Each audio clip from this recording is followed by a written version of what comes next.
Bismillahirrahmanirrahim. Assalamualaikum warahmatullahi. Alhamdulillahi rabbil alamin. Wal 'aqibatu lil muttaqin. Wala 'udwana illa 'alal zalimin. Wassalatu wassalamu ala habibina al-Mustafa wa ala alihi wa sahbihi wa man walah. Subhanaka la ilma lana illa ma 'allamtana innaka antal alimul hakim. Rabbi shrah li sadri wa yassir li amri wahlul 'uqdatam min lisani yafqahu qawli. Wala hawla wala quwwata illa billahil 'aliyyil 'azim. Amma ba'd. Qala al-musannif rahimahullah wa nafa'ana bi 'ulumihi fi darain amin. Hud alaihi salam.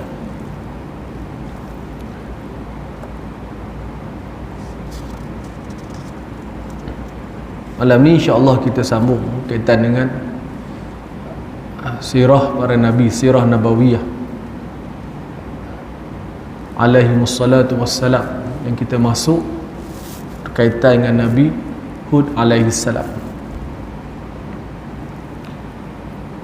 Telah kita baca dalam pelajaran yang lalu berkaitan dengan Nabi Nuh alaihis salam dalam dakwahnya.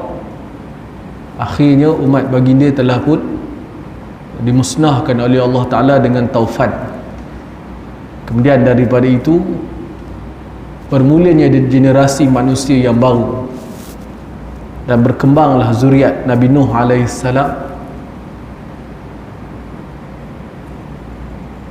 duduk di merata negeri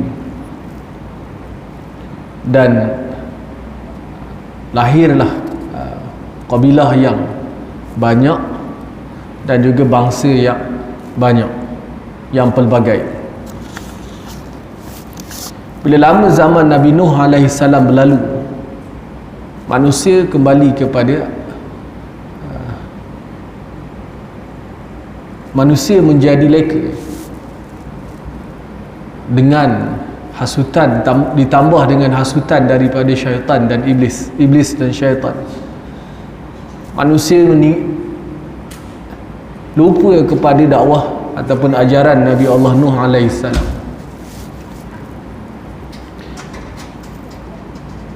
Digoda oleh iblis dan juga tentera-tentera di kalangan syaitan, maka manusia jauh daripada kebenaran Islam. Lantas mereka mengambil patung-patung dan juga berhala sebagai sembahan. Mereka sembah, mereka abdikan diri kepada patung dan berhala itu selain daripada Allah Subhanahu wa taala. Di antara kabilah ataupun kabilah yang kufur itu adalah kabilah ataupun kaum Ad.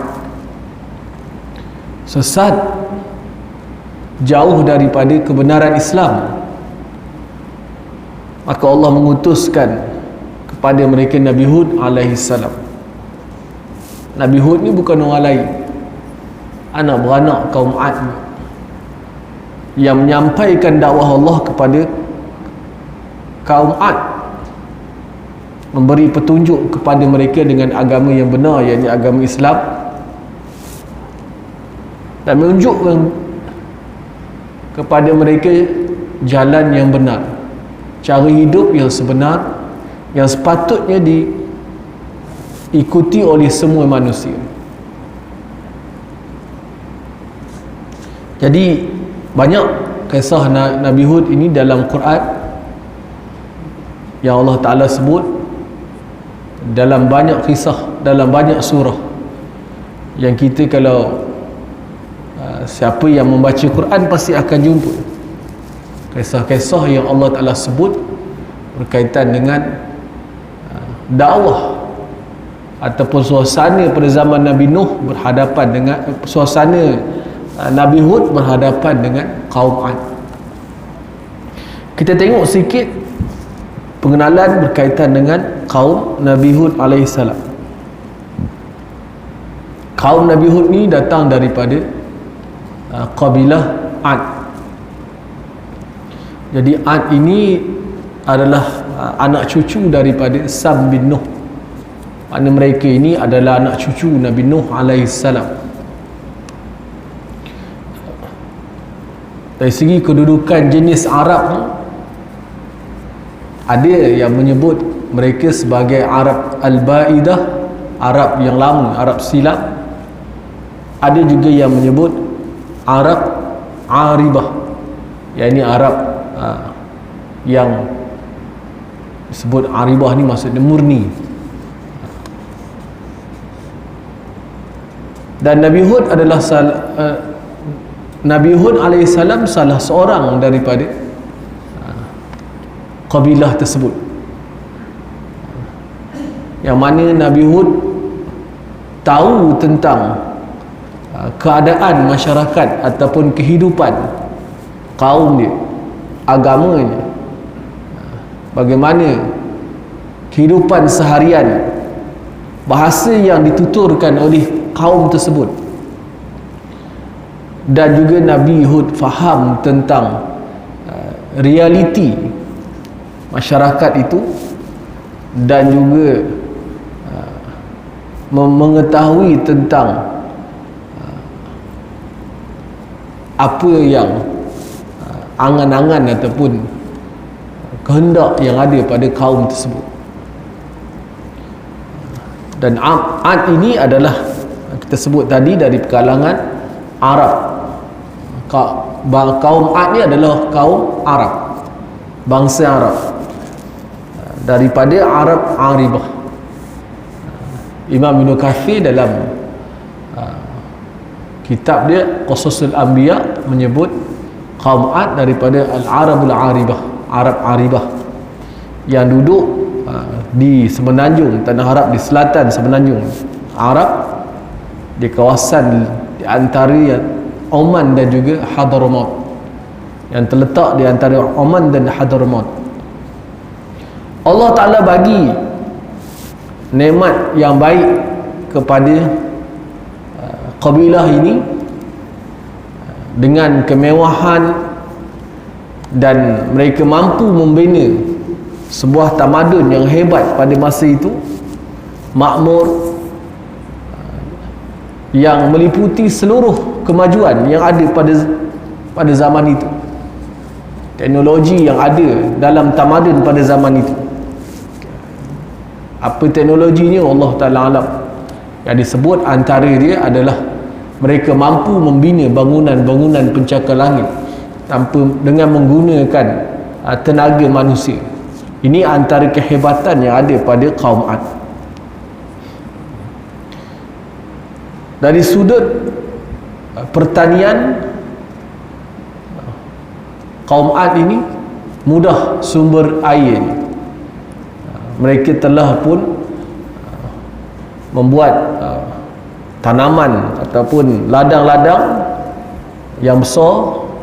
Samping mereka juga menggali sumber-sumber air untuk dijadikan sumber tenaga kepada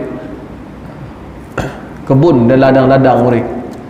Mereka menternak binatang-binatang ternakan. Allah Ta'ala menyebut kisah ini dalam surah Asy-Syu'ara.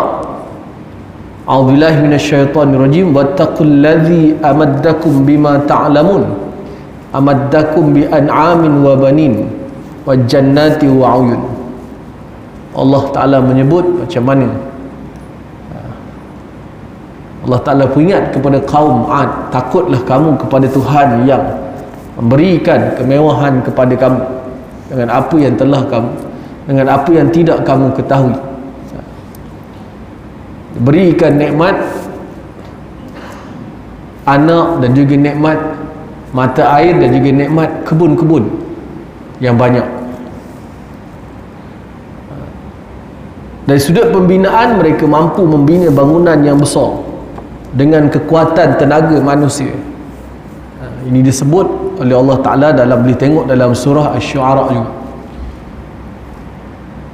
Jadi kita tengok kaum Ad ini membina tamadun yang sangat hebat, sehingga mereka mewah, melimpah-limpah kekayaan.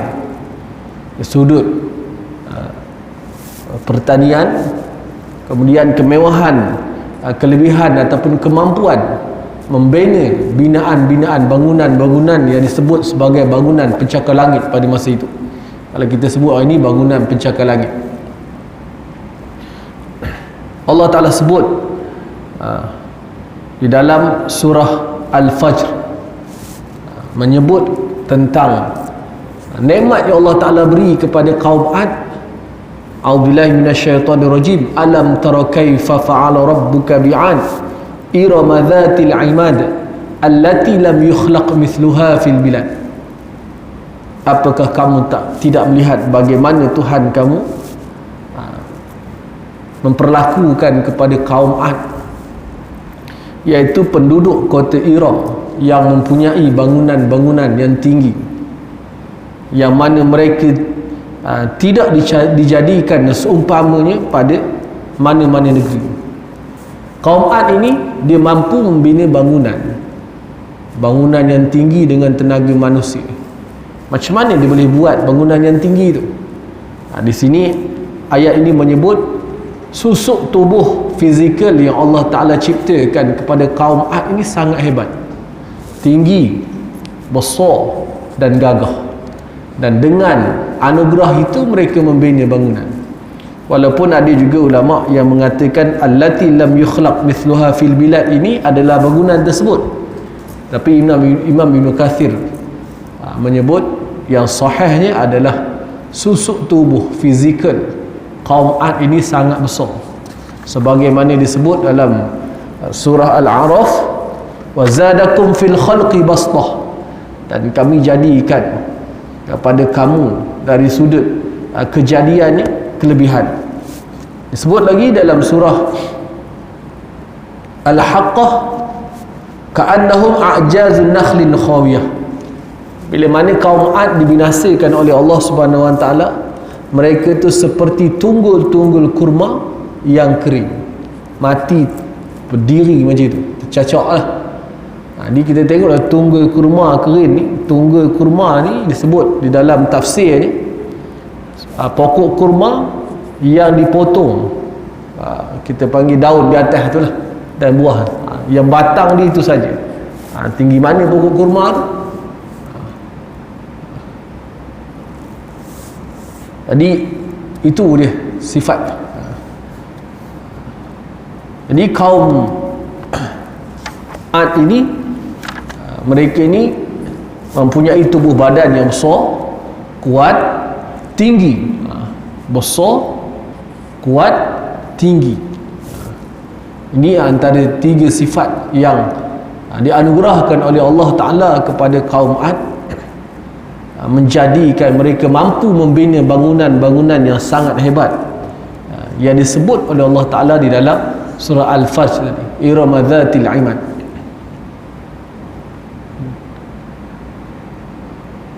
Disebut oleh ulama sirah ketinggian kaum Ad ini menyamai, kita panggil menyamai pokok kurma tadi, menyamai tunggul kurma.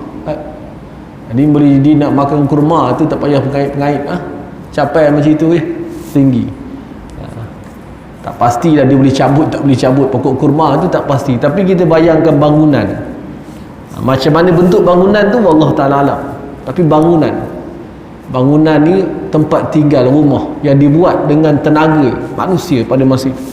Adalah kalau kita tengok dalam TV ada sebut tinggalan rumah kaum Ad, wallahu ta'ala alam. Tapi ada kajian, kita tengok kalau dari segi apa yang dikaji oleh pengkaji tu, nampak kalaulah itu yang sebenarnya, kita nampak bagaimana hebatnya kaum Ad ni, kuat.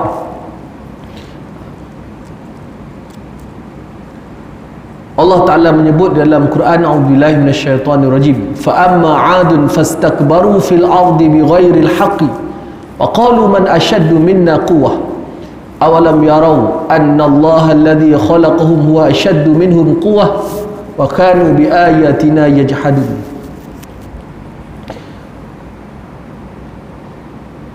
Adapun Ad itu, mereka telah berlaku sombong, takabur di atas muka bumi, atau menyombong diri di atas muka bumi dengan dengan bukan cara yang sebenar. Mereka berkata, siapakah yang lebih kuat daripada kami, ataupun siapakah yang lebih kuat daripada kita? Man asyaddu minna quwwah, siapa yang ada dekat atas muka bumi lebih kuat daripada kita?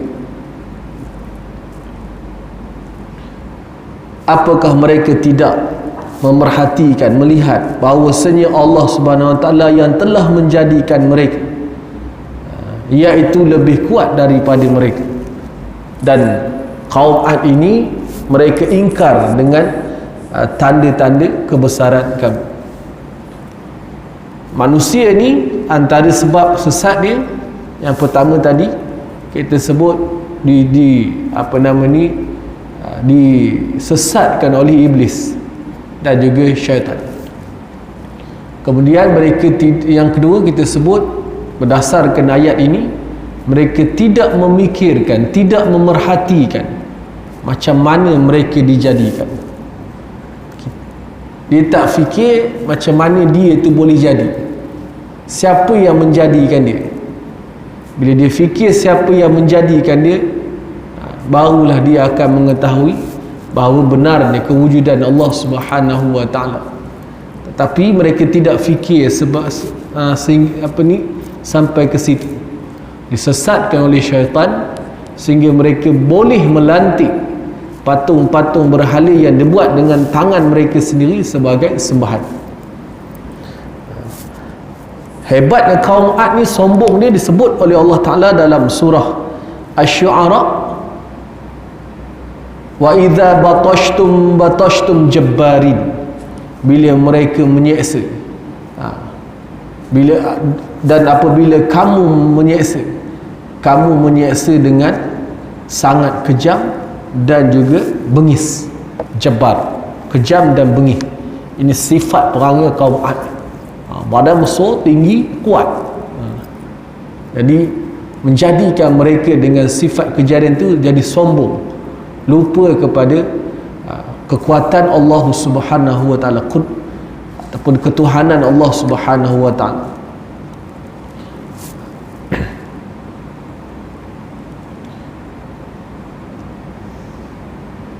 Mereka menyimpang daripada ajaran agama Islam yang dibawa oleh Nabi Nuh alaihissalam. Dan kaum Ad lah manusia pertama yang menyembah berhala selepas daripada kaum Nuh alaihissalam. Kalau kita sebut dulu zaman Nabi Adam, tak ada orang syirik, tak ada orang menyembah berhala, sehingga sampai zaman Nabi Nuh alaihissalam. Zaman Nabi Nuh, Allah Ta'ala musnahkan kaum Nabi Nuh. Kemudian selepas pada itu diselamatkan Nabi Nuh dan beberapa orang yang beriman. Lalu lahirlah generasi baru kepada umat manusia. Lama masa selepas daripada itu, manusia pun dah berkembang, dah banyak, dah berkembang banyak. Anak cucu Nabi Nuh ni bawa macam-macam kabilah. Ada gelap, ada putih, ada bangsa Arab, ada bangsa Eropah, ada bangsa Afrika, ada Asia macam kita ni. Jadi ulama ada menyebut hasil daripada 3 orang anak Nabi Nuh, Sam bin Nuh, Ham bin Nuh dan Yafith bin Nuh. Jadi daripada keturunan, kalau kita tengok keturunan antara Sam bin Nuh dengan Ad, kaum Ad ini dalam 3 ke 4 lapis baru sampai ke kaum Ad. Jadi kaum Ad inilah manusia yang pertama menyembah berhala selepas daripada kemusnahan kaum Nabi Allah Nuh alaihissalam. Mereka menyembah patung berhala, tidak menyembah Allah, dan mereka tidak percaya kepada hari kiamat dan juga hari kebangkitan. Allah sebut dalam Quran, a'udzubillahi minasyaitonirrajim, in hiya illa hayatuna dunya namutu wa nahya wa ma nahnu bimab'utsin. Jadi kita hidup di dunia dan kita mati dekat dunia ni, dan kita tidak akan dibangkitkan lagi. Hujahnya lebih kurang sama dengan hujah bangsa Arab kepada Nabi yang kita baca dalam surah Sajadah. Wa qalu wa idza dhalalna fil ardi inna lafi khalqin jadid. Dan mereka berkata, apakah bila mana kami telah pun dimasukkan ataupun mati, telah pun hancur berkecai di dalam tanah, kita akan dibangkitkan semula dalam kehidupan yang baru. Ini adalah teori, kita panggil teori orang Ad-Dahri, ataupun kita panggil ahli falsafah. Kemajuan yang Allah Ta'ala beri kepada kaum Ad ini telah menyebabkan mereka jadi ingkar, lupa diri, menyimpang daripada ajaran yang sebenar, sombong kerana mereka tidak tahu asas ataupun asal. Kita diajar dalam sembahyang membaca surah Fatihah setiap kali dalam rakaat sembahyang. Apa saja sembahyang, kita baca Alhamdulillah, segala puji bagi Allah Rabbil Alamin, Tuhan sekalian alam. Jadi kita tahu kepujian ataupun kepujian yang sebenar itu adalah semata-mata kepada Allah, dan Allah itu adalah Tuhan sekalian alam. Apa saja pada kita yang ada pada kita tidak boleh menjadi satu kebanggaan, dan apatah lagi menjadi satu benda yang menyebabkan kita menyombongkan diri di atas muka bumi. Tapi kaum Ad, dia tak berlaku begitu. Jadi kita tengok dakwah Nabi Hud alaihissalam kepada kaum Ad. Allah Ta'ala memilih Nabi Allah Hud di kalangan bangsa Ad. Allah Ta'ala turunkan wahyu kepada Nabi Hud alaihissalam.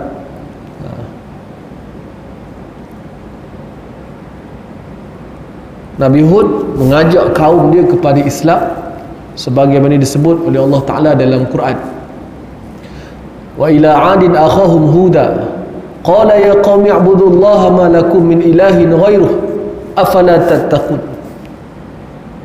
Dan kepada Ad, saudara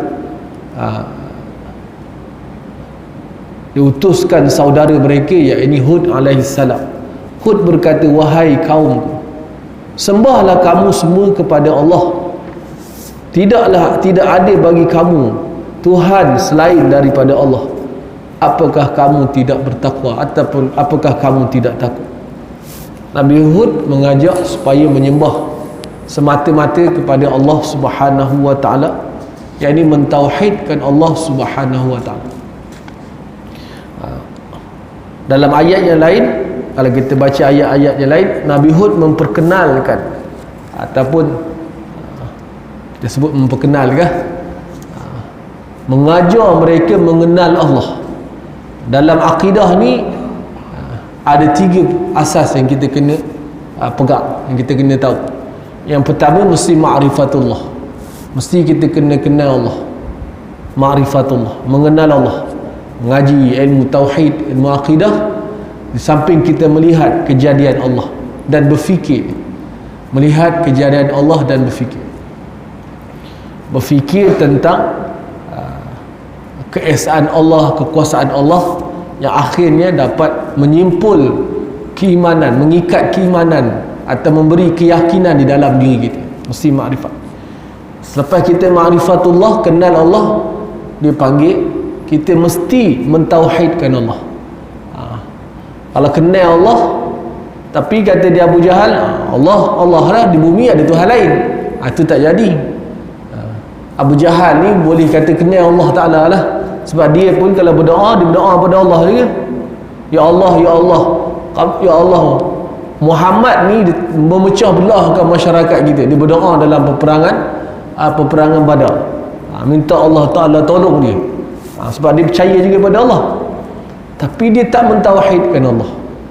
Yang ketiga, mentauhid maksudnya mengesakan Allah Ta'ala. Yang ketiga, mentanzihkan Allah ataupun mensucikan Allah dari sebarang sifat yang tidak layak, ataupun masa mudahnya mensucikan Allah dari segala kekurangan. Ini 3 mesti ada. Sebab itu kita tengok dalam Quran ada ayat yang menyebut, antaranya surah Saf, sabbaha lillahi ma fis samawati wa ma fil ard. Telah bertasbihlah sekalian makhluk yang di langit dan di bumi. Tasbih maksudnya mensucikan Allah dengan benar-benar mensucikan Allah, benar-benar menyucikan Allah. Bukannya olu-olu. Itu maksud tasbih subhanallah, ucapan subhanallah. Jadi kita sebut subhanallah, maksudnya kita benar-benar membersihkan ataupun mensucikan Allah dari sebarang kekurangan. Jadi Nabi Hud mengajak umat dia kepada Islam dengan dalil-dalil dan hujah, mengenalkan mereka dengan kekuasaan Allah Subhanahu wa taala, mengemukakan kepada mereka bukti dan dalil tentang ketuhanan Allah Subhanahu wa taala yang mana disaksikan sendiri oleh kaum Ad ini, iaitu bagaimana Allah Ta'ala lah yang menurunkan hujan daripada langit. Dengan hujan tersebut, sebab hujan tidak dibuat oleh manusia. Hujan tak dibuat oleh manusia. Kalau zaman hari ni pun kita ada pembenihan awan, tapi dia bukan semata-mata dengan usaha manusia itu saja. Hujan adalah diturunkan oleh Allah Subhanahu Wa Taala, dan Allah Taala tugaskan malaikat untuk menurunkan hujan. Jadi mereka tahu hujan ni bukan boleh dibuat sendiri. Hujan ni datang dengan tidak ada usaha daripada tenaga kekuatan kaum Ad tadi. Dia tahu tu. Tetapi mereka tetap menolak ajaran ataupun dakwah Nabi Hud alaihi salam dengan alasan-alasan yang pelbagai. Mereka terus dalam kesesatan. Nabi Hud menyampaikan Islam, mereka terus dalam kesesatan, menolak ajaran dan mencabar Nabi Hud untuk mendatangkan janji-janji yang telah pun disebut berkaitan dengan azab Allah Subhanahu wa taala. Akhirnya kita sebut bila mana berterusan kaum Ad tadi dalam kesesatan, Allah Ta'ala sekat hujan selama 3 tahun. Tadi kita tahu, kita sebut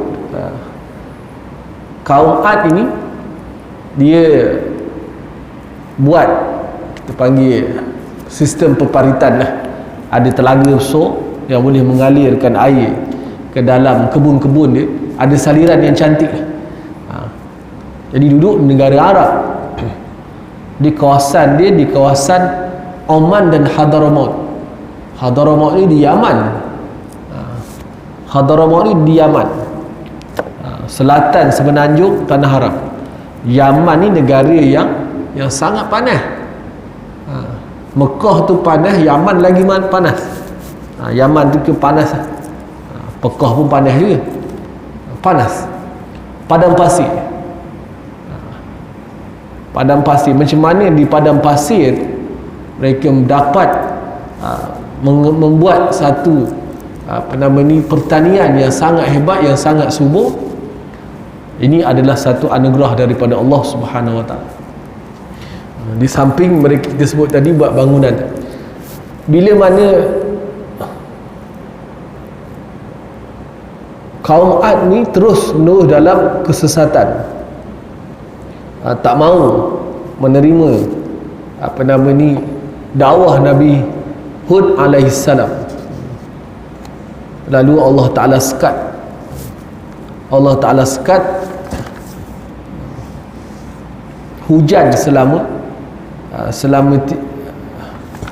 3 tahun. Allah Ta'ala tahan hujan daripada turun di kawasan perkampungan ataupun negeri Iram ini selama 3 tahun. Kemudian susah hatilah bila hujan tak turun, susah hati. Lalu dia pun hantar, ulama tarikh sebut mereka hantar satu rombongan terdiri daripada 70 orang lelaki yang diketuai oleh Qil bin Aiz, ini nama orang. Macam mana bacanya? Qil bin Ainzi. Qil bin Ainzi. Ni orang ketua 70 orang tadi untuk pergi ke Mekah. 70 orang. Sebelum itu kita sebut kaum Ad ni, ada tuan kabilah Ad ni, anak cucu Ad ini, ada satu kabilah yang duduk di Mekah. Yang lain tu duduk di kawasan kita sebut tadi antara Oman dan Hadramaut di selatan semenanjung Tanah Arab. Pergilah ke Mekah. Kenapa pergi Mekah? Untuk minta hujan atau berdoa istisqa ni, minta hujan lah. Untuk minta hujan di sisi Baitullahil Haram, di sisi Kaabah tu. Disebut Baitullah ni dibina oleh malaikat. Kemudian ada disebut dibina oleh Nabi Adam AS. Adapun Nabi Ibrahim, dia membina kembali Kaabah tu. Jadi Kaabah ni dah ada dah. Pergi ke Mekah, berdoa dekat Kaabah tu. Kedatangan kita panggil wakil rombongan daripada kaum Ad yang sombong ini ke Mekah disambut oleh pemuka Mekah namanya Muawiyah bin Bakar. Nama orang lah ni. Kan dia ni ada hubungan kekeluargaan kita sebut tadi. Imam Ibn Kathir sebut di sini ada kabilah Ad punya yang duduk di Mekah, jauh daripada perkampungan Ad yang kita sebutkan tadi tu. Adalah anak beranak dia tu masa kitanya. Dan rombongan ni duduk sebulan di Mekah. Sebulan duduk di Mekah dan berdoa. Faqala qil, sebut dalam buku ni, Allah masqi adan ma kunta tasqi. Dia kata, ya Allah, turunkan kepada Ad air hujan sebagaimana kamu turunkan hujan kepada penduduk negeri. Lalu muncullah, datanglah 3 jenis awan. Awan putih, awan merah dan awan hitam. Semua kemudian ada diseru daripada langit menyebut, wahai Qil, kamu pilih mana awan yang kamu nak untuk diri kamu dan juga kaum kamu. Lalu Qil memilih yang hitam, awan yang hitam. Yalah, kita pun kalau tengok awan putih bukan hujan lagi. Kalau tengok awan putih, kita tak bawa payung ke masjid. Awan merah, merah macam mana awan merah tu? Awan merah macam maghrib kot. Awan hitam, nak hujan ni bawa payung, dibawa awan hitam. Lalu baliklah dia tu. Awan itu sebenarnya awan yang nak memusnahkan dia, yang nanti kaum Ad ini dia akan jadi macam bara kayu, bara yang akhirnya menjadi abu. Tidak tinggal tidak tinggal di kalangan Ad seorang pun. Tidak ada anak dan tidak ada ayah. Tak ada, habis. Cuma Ibn Kathir sebut dalam kitab dia, hanya tinggal Ad yang di Mekah tadi. Sebab Ad ini dia tak campur dengan perangai Ad di sana tu. Kabilah Ad lah. Yang lain yang balik ni mati. Jadi Allah Ta'ala sebut dalam surah Al-Ahqaf ayat yang ke-24-25, falamma ra'auhu 'aridan, dan ketika mana dah balik tadi, Qil tadi balik, bila mana dia tengok awan tadi hitam tadi datang, mustaqbila audiyatihim, menghala ke lembah kaum Ad tadi. Qalu, mereka berkata, hadza 'aridun mumtiruna, inilah dia awan yang datang untuk menurunkan hujan kepada kita. Oh, seronoklah, 3 tahun tak ada hujan. Kita ada sebulan dah kot tak ada hujan. Dekat-dekat sebulan pun kita dah cemas lah. Kadang 3 bulan dulu. Tahun bila ke kita teruk sampai lama. Disarankan untuk membuat sembahyang istisqa, solat sunat minta hujan. Ini 3 tahun. Kemudian Allah Ta'ala sebut lagi, bal huwa masta'jaltum bihi rihun fiha azabun alim. Dari yang datang itu adalah angin Bukan hujan, tapi angin. Angin tadi merupakan azab yang sangat pedih. Tudammiru kulla syai'in bi amri rabbiha, akan memusnahkan semua sekali dengan perintah daripada Tuhannya. Fa asbahu la yura illa masakinuhum, jadilah mereka semua itu, ataupun mereka semua jadi tidak dapat dilihat kesannya, melainkan bangunan ataupun tempat-tempat tinggal mereka. Itu yang disebut dalam cerita dalam TV itu, ada nampak tu. Kadzalika najzil qaumal mujrimin. Begitulah Allah Ta'ala membalas kepada kaum yang mujrimin. Disebut dalam surah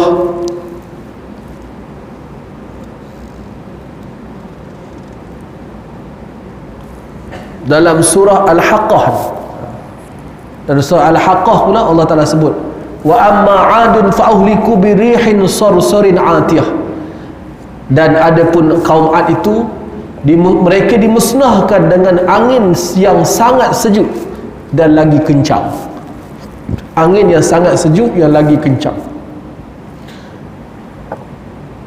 Sakharaha 'alaihim sab'a layalin wa thamaniyata ayyam, yang bertiup 7 hari 8 malam. 7 malam, 8 hari 7 malam. 8 hari 7 malam. Husuman terus menerus 8 hari 7 malam. Angin tadi bertiup terus menerus tak berhenti.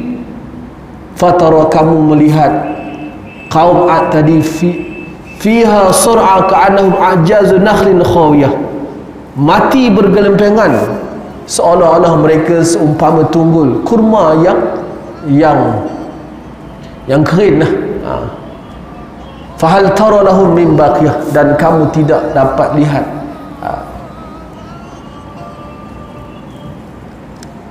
apa yang tinggal di kalangan kaum Ad. Ini Allah Ta'ala musnahkan kaum yang berlaku sombong di atas muka. Dia sebut kaum Ad ni sombong dengan sifat anugerah ataupun sifat kejadian Allah Ta'ala jadikan kepada dia. Dan manusia pun ramai yang sombong. Orang yang smart sikit, tinggi, orang kata lawa dia sombong. Jadi kita menyombong. Sombong ini adalah sifat keji, ibu kepada penyakit hati. Ibu kepada penyakit hati. Imam Ghazali sebut ibu penyakit hati ada 3: sombong, riak dan hasad. Kalau ada 3 ni, beranaklah penyakit-penyakit yang lain, yang ujub, yang sum'ah, yang macam-macam tu. Jadi jangan sombong, jangan riak, dan jangan ada sifat hasad dengki. Wallahu ta'ala alam. Di kita malam ni kita buat bacaan secara lalu. Kita baca sesuatu, kita buat secara lalu. Nanti kalau ada masa kita buat secara detail. Ini sebagai gambaran awal supaya kita dapat gambaran berkaitan dengan kaum Ad tersebut. Wallahu ta'ala alam bisawab. Assalamualaikum warahmatullahi wabarakatuh. Allahumma aftah alaina futuhal arifin warzuqna faman nabiyyin wa idhal musallin ulhamal malaikatil muqarrabin. Ya fatahu ya alim iftah qulubana futuhal arifin. Wa sallallahu ala sayyidina Muhammad wa ala alihi wa sahbihi wa sallam. Alhamdulillahirabbil alamin.